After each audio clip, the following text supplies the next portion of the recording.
Everyone, myself Divyanshi Agrawal future star में आप सभी लोगों का वेलकम है। आज हम लेकर आए हैं क्लास 12 के स्टूडेंट्स के लिए बायोलॉजी ह्यूमन रिप्रोडक्शन चैप्टर का न्यू टॉपिक oogenesis। oogenesis किसे कहते हैं? oogenesis किसे कहते हैं? जो हमारा ओवेरी होता है उससे ओवम का बनना या उससे एग का बनना कहलाता है oogenesis। समझ में आ गई बात? जो हमारी ओवेरी है उससे एग का बनना कहलाता है oogenesis। ठीक है, या कह सकते हैं फीमेल गैमेट्स का बनना कहलाता है oogenesis। कुछ भी अगर हम कहेंगे तो दोनों डेफिनेशन ही हमारी सही होगी।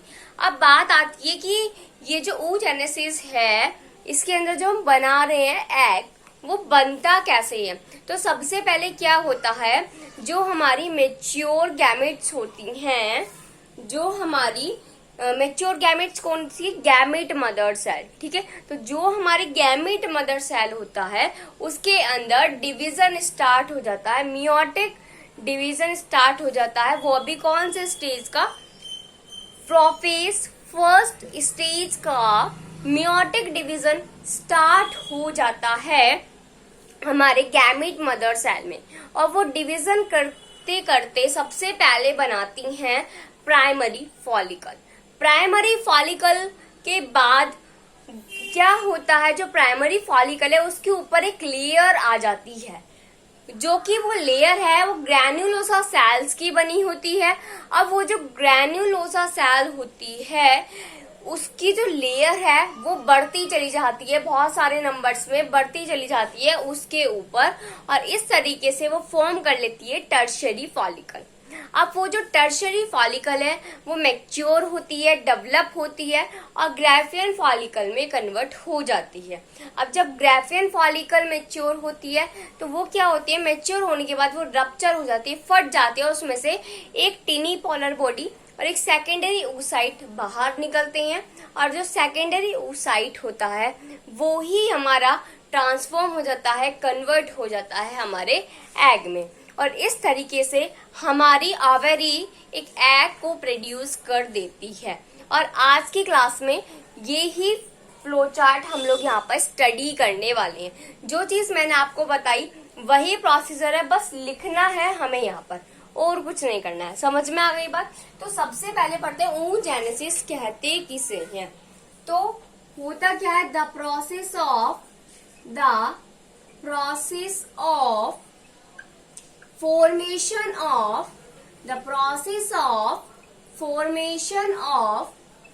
worm or egg from the ovary are called as oogenesis। समझ में आ गई बात? और इस डेफिनेशन को हम इस तरीके से भी लिख सकते हैं, the formation of mature female gamete, the formation of mature female gamete, the formation of mature female gamete, these process are called as oogenesis। समझ में आ गई बात? तो oogenesis होता क्या है, ओवेरी से एग का बनना कहलाता है oogenesis। अब जब हमारे ओवेरी से एग बनकर बाहर निकलते हैं तो उस प्रोसेस को बोलते हैं ओव्यूलेशन। क्या बोलते हैं? ओव्यूलेशन। इसके टर्म भी लिख लेते हैं कि ओव्यूलेशन होता क्या है। ठीक है, हाँ जी। तो ओव्यूलेशन क्या होता है, द ओवम रिलीज्ड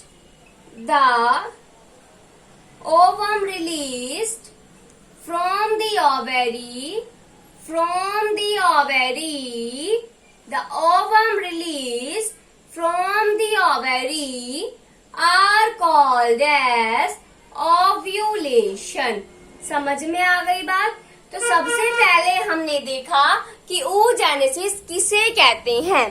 ओवेरी से ओवेरी में जो एग बनते हैं, जो हमारा ओवम बनता है, उसके प्रोसेस को कहते हैं oogenesis। अब जब वो बनने के बाद बाहर निकलते हैं तो उसके प्रोसेस को बोलते हैं ओव्यूलेशन। समझ में आ गई बात। अब हम देखेंगे कि हमारे ओवेरी के अंदर ओवम की फॉर्मेशन कैसे होती है। Got it.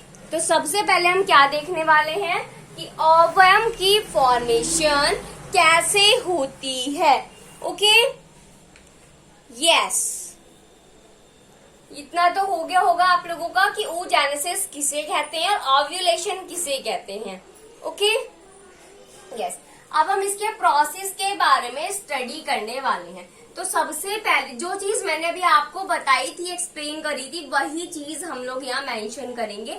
तो सबसे पहले होता क्या है भाई, जो गैमेट मदर सेल है, मान लो ये गैमेट मदर सेल है, ठीक है। ये गैमेट मदर सेल क्या करती है, ये डिवीजन करना स्टार्ट कर देगी। वो भी कौन सा, मियोटिक डिवीजन प्रोफेज फर्स्ट का, ठीक है। ये जब डिवीजन करेगी कौन सा वाला, meiotic division prophase first. Meiotic division prophase first का ये क्या करेगी, हमारा डिवीजन करना स्टार्ट कर देगी और इस तरीके से हमारे 2 सेल्स में फॉर्म कर देगी। ओके, 2 सेल्स फॉर्म हो जाएंगे। समझ में आ गई बात। और मियोटिक डिवीजन क्या होता है आपको पता ही है, हैप्लॉइड से हैप्लॉइड का बनना या डिप्लॉइड से डिप्लॉइड का बनना। बिल्कुल अपने पेरेंट की कार्बन कॉपी जो फॉर्म होती है, ओके, उसे हम कहते हैं मियोटिक डिवीजन। तो इसके अंदर होता क्या है, ये है हमारा गैमेट मदर सेल। क्या है, गैमेट मदर सेल। अब ये जो गैमेट मदर सेल है, ठीक है, ये मियोटिक डिवीजन करके प्रोफेज फर्स्ट स्टेज के केस में बना देती है प्राइमरी oocyte। समझ में आ गई बात। प्राइमरी oocyte के बाद क्या होता है, ये इनके ऊपर लेयर फॉर्म होने लगती है, ठीक है। क्या होता है, इनके ऊपर एक लेयर फॉर्म होने लगती है, ठीक है। जब ये लेयर फॉर्म होगी थोड़े से ये और थिक हो जाएंगे। अब वो जो लेयर है, जब वो लेयर है फॉर्म हो जाती है तो उसे हम कहते हैं प्राइमरी फॉलिकल। फिर इनका नाम हो जाता है प्राइमरी फॉलिकल। क्या हो जाता है इनका नाम, प्राइमरी फॉलिकल। अब इसके ऊपर ये जो एक लेयर आती है, ये किस चीज की बनी होती है, ये ग्रैन्युलोसा सेल्स की बनी हुई होती है, ठीक है। क्या बोलेंगे, नाम हो जाएगा इसका प्राइमरी फॉलिकल। प्राइमरी फॉलिकल इसका नाम हो जाएगा। और ये जो लेयर है, इसके ऊपर जो लेयर आती है इस तरीके से एक और, ठीक है। मैं थोड़ा सा इसको थिक बना रही हूँ जिससे कि आपको समझ में आ जाए कि बात क्या है। अब ये ग्रैन्युलोसा सेल्स की बनी हुई होती है ये लेयर। समझ में आ गई बात। इसके ऊपर एक लेयर फॉर्म होती है जो ग्रैन्युलोसा सेल्स की बनी होती है और उस केस में हम इसे प्राइमरी फॉलिकल कह देते हैं। अब इस तरीके से ऐसी बहुत सारी लेयर फॉर्म हो जाती हैं, ठीक है। तो जब लेयर फॉर्म हो रही हैं इसके ऊपर, इस तरीके से जब इनके ऊपर लेयर फॉर्म हो रही हैं, ठीक है, इस तरीके से ये है और इनके ऊपर लेयर्स फॉर्म होती जा रही हैं, इस तरीके से लेयर्स फॉर्म होती जा रही हैं। और तो ये बना देंगी फिर सेकेंडरी फॉलिकल। क्या बना देंगी, सेकेंडरी फॉलिकल। अब सेकेंडरी फॉलिकल के बाद फिर से वही इनके ऊपर लेयर, और लेयर किसकी, ग्रैन्युलोसा सेल्स की। फिर से इनके ऊपर इस तरीके से लेयर्स फॉर्म हो जाएंगी, ठीक है, इस तरीके से लेयर्स फॉर्म हो जाएंगी और इसे कहेंगे हम टर्शियरी फॉलिकल। क्या कहेंगे, टर्शियरी फॉलिकल। अब ये जो टर्शियरी फॉलिकल है, ठीक है, ये जो टर्शियरी फॉलिकल है, यहाँ तक का हमारा ये meiotic division process first stage complete होता है। जब हमारा gamete mother cell primary follicle बना रहा है और प्राइमरी फॉलिकल से टर्शियरी फॉलिकल बनाता है, ठीक है, तो उस टाइम पर हमारा फर्स्ट मियोटिक डिवीजन कंप्लीट हो जाता है। होता क्या है स्टूडेंट्स, जो हमारा गैमेट मदर सेल है, जब वो प्राइमरी oocyte बनाता है, इन्हें हम कहते हैं प्राइमरी oocyte। क्या बोलते हैं? Primary oocyte। ठीक है, जब हमारा gamete mother cell primary oocyte की फॉर्मेशन करता है तो वो किसके द्वारा करता है? Meiotic division process first stage के द्वारा। अब प्राइमरी oocyte से जो टर्शरी फॉलिकल में जो लेयर बन रही है, इस टाइम पीरियड को बोलते हैं कि फर्स्ट मियोटिक डिवीजन। क्या बोलते हैं? First meiotic division. जब हमारा जो ये सेल्स हैं प्राइमरी फॉलिकल से प्राइमरी oocyte से टर्शरी फॉलिकल में कन्वर्ट हो जाती हैं, तो उससे हम कहते हैं कि फर्स्ट मियोटिक डिवीजन कंप्लीट हो जाता है। ठीक है, जो टाइम पीरियड होता है between primary oocyte and tertiary follicle के बीच का, वो हमारा फर्स्ट मियोटिक डिवीजन होता है। एक बार दोबारा करते हैं, फिर आगे का देखते हैं। सबसे पहले क्या होता है? गैमेट मदर सेल है, ये मियोटिक डिवीजन करती है प्रोफेज फर्स्ट स्टेज में, और ये मियोटिक डिवीजन करके प्राइमरी oocyte बना लेती है। अब प्राइमरी oocyte में क्या होता है? एक लेयर उसके ऊपर फॉर्म होती है जो कि ग्रैन्युलोसा सेल्स की बनी होती है, तो उसको हम कहते हैं प्राइमरी फॉलिकल। अब वो बहुत सारी लेयर उसके ऊपर फॉर्म हो जाती है, तो उसके बाद उसको बोलते हैं सेकेंडरी फॉलिकल। फिर उसके ऊपर और भी सारी लेयर हो जाती है फॉर्म, फिर उसको बोलते हैं टर्शरी फॉलिकल। अब प्राइमरी oocyte से जो टर्शरी फॉलिकल के बीच में जो टाइम पीरियड चलता है, उसे हम कहते हैं, उस डिवीजन को कहते हैं फर्स्ट मियोटिक डिवीजन।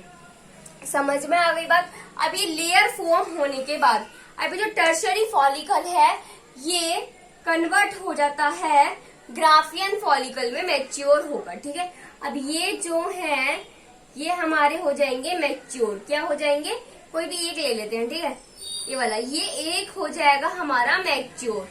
ठीक है, जब ये एक हमारा मैच्योर हो जाएगा तो ये बना लेगा ग्राफियन फॉलिकल। इसके पास लिख ले, यहाँ लिख देते, ये बना देगा ग्राफियन फॉलिकल। क्या बनाएगा? Graafian follicle. Got it? समझ में आ गई बात? ये जो टर्शरी फॉलिकल है, जब ये टर्शरी फॉलिकल मैच्योर होगा, ठीक है, जब ये टर्शरी फॉलिकल मैच्योर होगा तो ये बना देगा ग्राफियन फॉलिकल। क्या बनाएगा? Graafian follicle. अब इस ग्राफियन फॉलिकल के अंदर, ठीक है, अब इस ग्राफियन फॉलिकल के अंदर वही मियोटिक डिवीजन होगा। जब इस ग्राफियन फॉलिकल के अंदर मियोटिक डिवीजन होगा तो ये फॉर्म करेगा एक तो छोटी सी टीनी पोलर बॉडी का और एक सेकेंडरी oocyte का। इसे हम कहेंगे सेकेंडरी oocyte। क्या कहेंगे? Secondary oocyte। और इसे हम कहेंगे टिनी पोलर बॉडी। क्या कहेंगे? टिनी पोलर बॉडी। वो भी कौन सी है? फर्स्ट टिनी पोलर बॉडी होती है। समझ में आ गई बात? हुआ क्या? सबसे पहले ये जो ग्राफियन फॉलिकल है, इसके अंदर भी भाई मियोटिक डिवीजन होता है। कौन से डिवीजन से होता है? ये मियोटिक डिवीजन होता है, और मियोटिक डिवीजन होकर ये बना लेता है सेकेंडरी oocyte। अब ये जो सेकेंडरी oocyte बनता है और इसके साथ में एक फर्स्ट टिनी पोलर बॉडी भी बनती है। ये जो फर्स्ट टिनी पोलर बॉडी होती है ना, ये डीजनरेट हो जाती है। डीजनरेट का मतलब होता है खत्म हो जाना। समझ में आ गई बात? ये बनती है हमारी जो फर्स्ट टिनी पोलर बॉडी है, ये डीजनरेट हो जाती है। समझ में आ गई बात? ये तो डीजनरेट हो गई। अब ये जो सेकेंडरी oocyte है, अब ये डेवलप स्टार्ट करती है, तो हम साइड में बना लेते हैं यहाँ पर। ठीक है, ये वाला जो सेकेंडरी oocyte है, ये एक सेकेंड टिनी पोलर बॉडी बनाती है और ट्रांसफॉर्म हो जाती है हमारे ओवम में। जो सेकेंडरी oocyte होता है, ये जो सेकेंडरी oocyte है, मैंने इसको उठा के यहाँ रख दिया ताकि क्योंकि स्पेस कम है। ठीक है, अभी जो सेकेंडरी oocyte है, ये एक तो सेकेंड टिनी पोलर बॉडी बनाती है, सेकेंड टिनी पोलर बॉडी बनाती है जो कि डीजनरेट हो जाती है और साथ में ट्रांसफॉर्म हो जाती है हमारे ओवम में। और इस तरीके से हमारा oogenesis प्रोसेस कंप्लीट हो जाता है। तो सबसे पहले क्या होता है, जो गैमेट मदर सेल है वो meiotic division process first stage के थ्रू प्राइमरी oocyte बनाती है। अब प्राइमरी oocyte के ऊपर एक लेयर फॉर्म होती है ग्रैन्युलोसा सेल्स की, जिसे हम क्या, उसके बाद वो फॉर्म करती है प्राइमरी फॉलिकल। प्राइमरी फॉलिकल से उसके ऊपर और भी लेयर्स रेडी होती हैं, वो बनाती है सेकेंडरी फॉलिकल। सेकेंडरी फॉलिकल से उसके ऊपर और भी लेयर फॉर्म होती हैं और वो बनाती है टर्शरी फॉलिकल। अब टर्शरी फॉलिकल जो है वो मैच्योर होता है और ट्रांसफॉर्म हो जाता है ग्राफियन फॉलिकल में। अब ये जो ग्राफियन फॉलिकल है ये मियोटिक डिवीजन करके सेकेंडरी oocyte में कन्वर्ट हो जाती है और एक टिनी पोलर बॉडी की भी फॉर्मेशन करती है। ये जो फर्स्ट टिनी पोलर बॉडी है ये डिजेनरेट हो जाती है, देन फिर सेकेंडरी oocyte जो है ये कन्वर्ट हो जाता है ओवम में और साथ में एक सेकेंड टिनी पोलर बॉडी भी बनाता है। ये जो सेकेंड टिनी पोलर बॉडी है ये डिजेनरेट हो जाती है और हमारा जो हमें मेन चीज चाहिए ओवम वो बनके रेडी हो जाता है। समझ में आ गई बात? इस तरीके से oogenesis प्रोसेस कंप्लीट होता है। अब एक इसमें कॉन्सेप्ट है, वो कॉन्सेप्ट क्या है, ये जो प्राइमरी फॉलिकल है ना, ये हमारे जो बेबी गर्ल होती है जब उसका बॉर्न होता है वो जब से ही बनने स्टार्ट हो जाते हैं और प्यूबर्टी एज तक बनते हैं। जो हमारे गर्ल्स हैं उनकी बॉडी में बर्थ से ही एग की फॉर्मेशन स्टार्ट हो जाती है, लेकिन वो जो फॉर्मेशन है वो सिर्फ और सिर्फ प्राइमरी फॉलिकल तक ही होती है। कहाँ तक होती है, पहले आप oogenesis का स्क्रीनशॉट ले लीजिए, फिर हम थोड़ा इसके अंदर हम मुझे एडिटिंग करनी होगी तो मैं कर दूंगी। हो गया? हाँ जी। अब होता क्या है, जो गर्ल है, गर्ल बेबी है, जब उसका बर्थ होता है जब से ही स्टार्ट हो जाता है उसकी बॉडी में एग की फॉर्मेशन होना, लेकिन वो एग की फॉर्मेशन सिर्फ और सिर्फ प्राइमरी फॉलिकल तक ही होती है। ठीक है, बर्थ से लेकर प्यूबर्टी की एज तक, प्यूबर्टी एज मतलब एक मेच्योर एज जो होती है, ठीक है, इसके बारे में आप लोग जानते हैं। तो बर्थ से लेकर प्यूबर्टी की एज तक बेबी गर्ल चाइल्ड की बॉडी में प्राइमरी फॉलिकल तक एग की फॉर्मेशन होती है और जब प्यूबर्टी एज पर पहुंचती है बेबी गर्ल चाइल्ड, जब प्यूबर्टी एज तक पहुंचती है बेबी गर्ल चाइल्ड, तो ये जो प्राइमरी फॉलिकल है ये 60 to 80,000 रहते हैं और सब डीजनरेट हो जाते हैं। होता क्या है, बर्थ से लेकर प्यूबर्टी की एज के बीच में ये जो एग की फॉर्मेशन है प्राइमरी फॉलिकल तक होती है और डीजनरेट ही अंदर बॉडी के अंदर होते रहते हैं। प्राइमरी फॉलिकल तक बनते हैं और डीजनरेट हो जाते हैं, प्राइमरी फॉलिकल तक बनते हैं और डीजनरेट हो जाते हैं। जब प्यूबर्टी की एज आती है तो उस टाइम पर हमारे 60 to 80,000 प्राइमरी फॉलिकल बचते हैं और ये प्यूबर्टी की एज शुरू होते ही ये जो प्राइमरी फॉलिकल है ये आगे का प्रोसीजर स्टार्ट कर देते हैं oogenesis की, और इस तरीके से ही हमारा जो प्रोसीजर है वो स्टार्ट हो जाता है और फाइनली ओवम बन जाता है प्यूबर्टी की एज के बाद। समझ में आ गई बात? तो ये था oogenesis का कॉन्सेप्ट। अगर आपको इस टॉपिक में कोई भी डाउट हो तो आप लोग कमेंट सेक्शन में कमेंट कर सकते हैं। And class, thank you and have a nice day, and draw these oogenesis flow chart.